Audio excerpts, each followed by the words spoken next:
Okay, today we're going to tie up a polliwog with polliwog tails. Imitates a tadpole.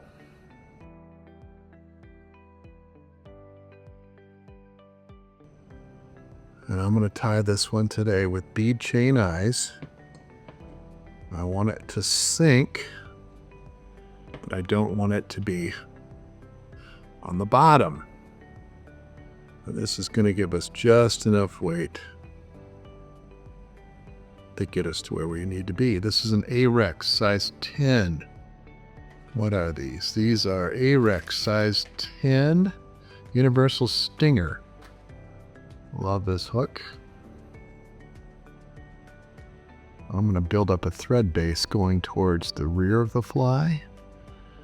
The reason why I want to do that is, and that's just about at the hook point, is where I'm going to stop. Because when I'm adding materials to the fly, to the hook itself, I want to give it something that everything can grab onto. And we're putting our dubbing on. And what I'm going to do first, before we go any further, is get these bead chain eyes to stay right there. I'm using some UV cure glue.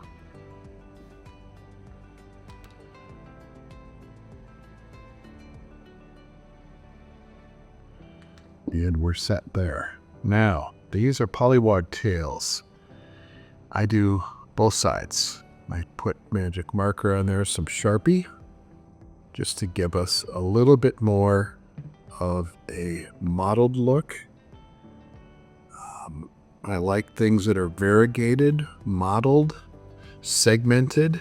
It just makes them look that much more alive.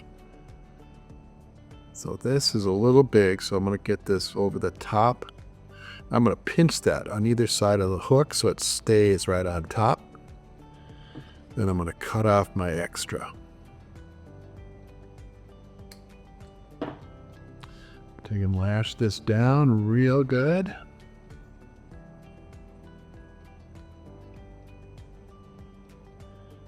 Okay. Now, what I did is I took a blend of 3 different dubbings. I did Nightmare Musky Flies Popper Dub, which is a longer, mixed, natural and artificial.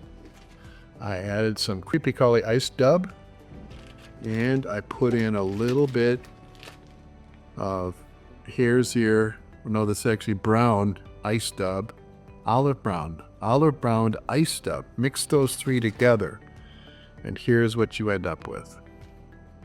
I take these, and what I'm going to do is I'm going to pull them apart so we get some consistency in the length, and that's just about perfect, and that's just plenty of what I'm going to need. I'm going to make a compound dubbing loop. When I do that, there's my loop. I'm going to go over the top twice, and that locks it in place on the hook shank. Now, you could also put a dot of glue right here if you wanted to make it super secure. I'm going to work my thread back up towards the eye of the hook. And I'm going to use, this is a Spaco electric dubbing spinner. And it works great. Put that on there. I'm going to use wax. This is dubbing wax. Put enough on that we want all of this to stay exactly where we put it into the dubbing loop. I'm going to let that stay right there for a second till I grab my materials. There they are. Okay, that's going to go into my dubbing loop. Open this back up. And the best part about using a dubbing loop, and its name is compound dubbing loop, because you can mix multiple materials in there together. And once they're in the dubbing loop, they stay right there. As you'll see, it forms a beautiful, let's see, we want to spread that out just a tiny bit more. Okay, here we go. We can do it this way too. You can see a little better. Now we want to take and tease these back out. All right. Because we want this to be a full volume looking body to this fly. But this allows us to do this without a lot of extra weight. And it is natural materials for the most part, so they will go through the water, not hold water, so they're not as buoyant. Because all natural materials, we get some buoyancy there. This guy up here out of my way. So when we do the dubbing loop, we take and we preen everything back. We're helping it to go backwards. We want most of those fibers to be pointed towards the rear of the fly.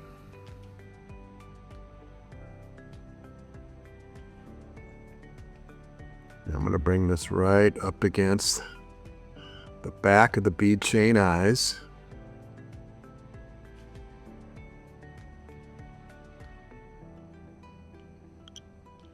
Then I'm going to take and lock this down with my thread.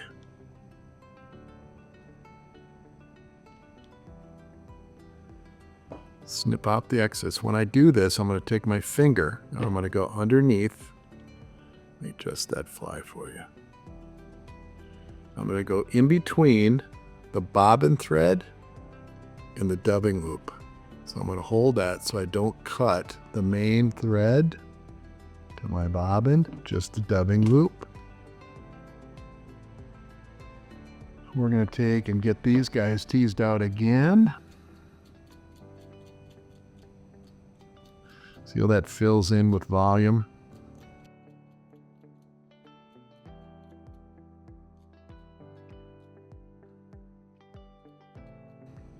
We're going to get down in there, get after these just a tiny bit more. Different tools, different brush. Gets in there, it's a little narrower. That looks great. I'm going to take and trim off a couple of these long ones.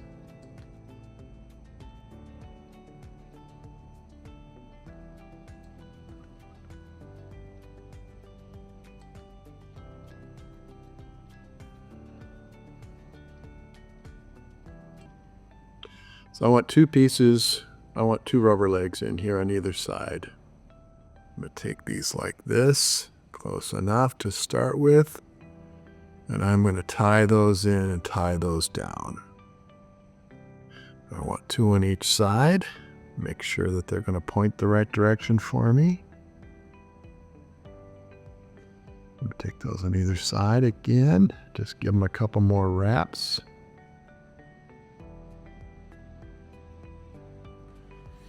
I'm going to put a dot of glue on there too. So I want those rubber legs to make sure they stay right there and don't shift or roll on me.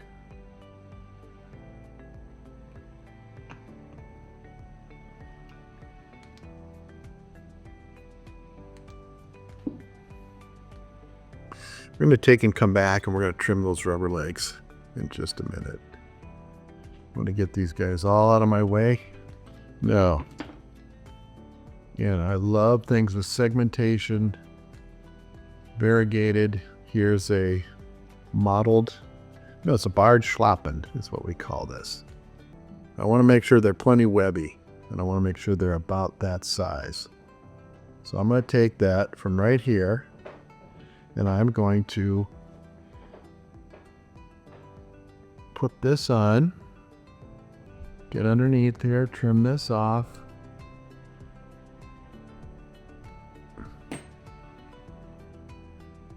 And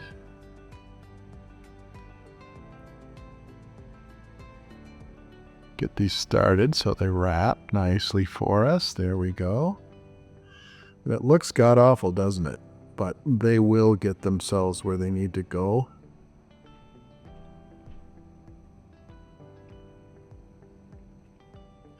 And we're just helping guide them along the way.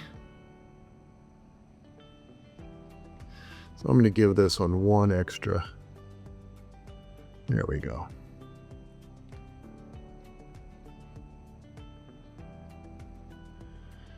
While I'm here, I can see a couple of these are getting trapped underneath.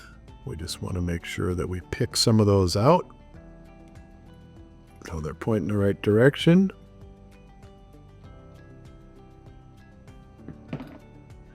And we tie this off.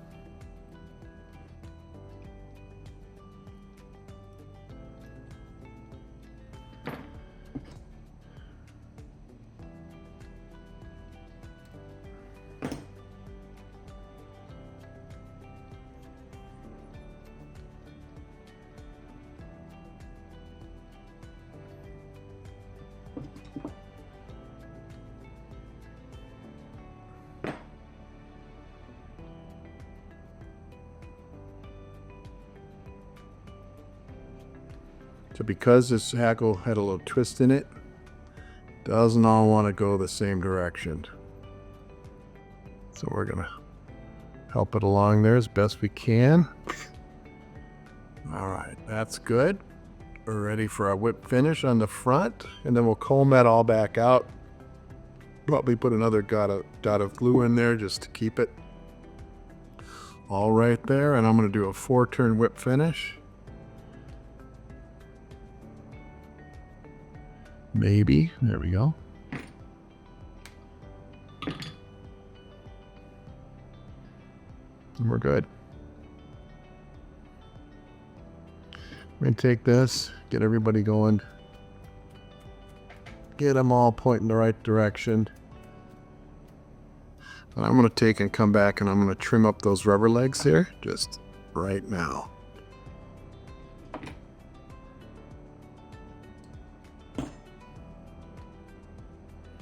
There we go. There's our Polliwog / sculpin. Going to finish that off with a dot of glue.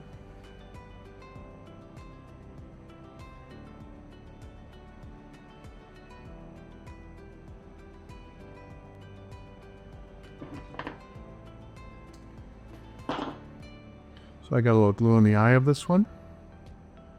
And take and open that back up before we seal it up. There we go.